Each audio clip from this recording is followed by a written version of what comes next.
It's one of the most beautiful locations on the ATP World Tour. And this summer, the Swiss Open Gstaad celebrated 100 years in style. A gala dinner marked a truly special occasion.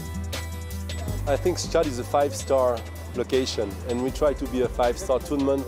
We have good players, but it's not the only reason why people are coming here. It's because of the atmosphere, because of the fact that when you are sitting in the ground, you can look at the mountain around you. I'm very proud that Gstaad started in 1915, and we lasted over 2 world wars, and it's still there.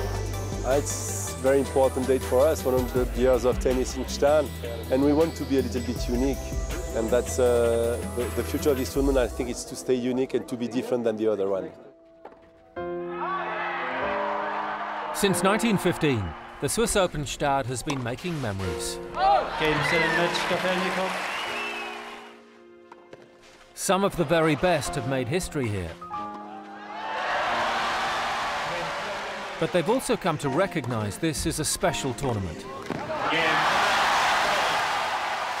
You know, when I was 5 years old, I televised 2 tournaments. There was Wimbledon and Gstaad. It's always nice to be back where you won 3 times. It was probably the best memories of my life. I came here rather late at the end of my tennis days, and I regret it because I said, how come I didn't play this tournament before?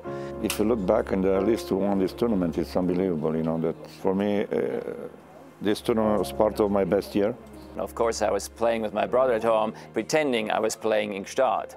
So to actually play the real thing one day and win it was more than special for me. Legendary players have made their mark here and written some extraordinary stories. Like the first ever ATP World Tour #1, 1973 Gstaad champion, Ilie Nastase. Everybody told me don't go to Gstaad because it's altitude, you cannot play, and Emerson is unbeatable there, and I think he won 5 in a row. So finally I make it to the final, and I beat Roy. I was one of my favorite tennis players, he and Manolo Santana, and I look up to his game, and he was a great player, unbelievable. A Swiss hero and their Davis Cup captain, Heinz Gunthars, won the singles and the doubles in Gstaad. Well, it was not only winning a doubles for me, because he was winning a doubles with my brother, which is very special, you know, the family bonding, all that kind of thing. And of course, this, you know, to win the singles here, as I mentioned before, is one of the highlights in my career. You know, winning at home, winning in a place like this, with all the memories and all the history, is very special. Polish great Wojtek Fibak will never forget his victory in 1981. There was a beautiful day, it was very warm, the crowd filled up the stadium. I remember playing Yannick Noah, a good friend and a great player, was for me special.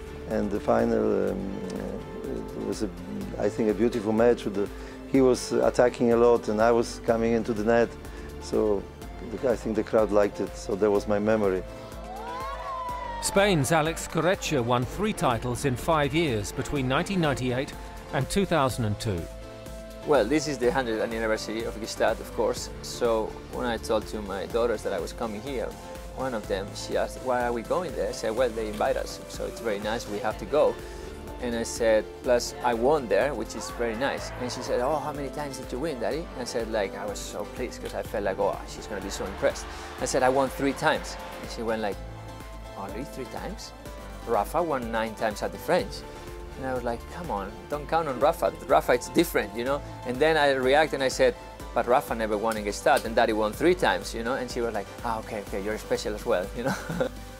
In Gstaad, it was time for a new special one to be crowned. Next week on ATP World Tour Uncovered, Kitzbühel brings the curtain down. We're in Austria for the last of the clay this season. And Washington, D.C. is the venue for the next stop in the States, the City Open. Don't forget to log on to the all-new ATPWorldTour.com for your 24/7 breaking news and talk with us on Facebook and Twitter in English and Spanish. See you next week.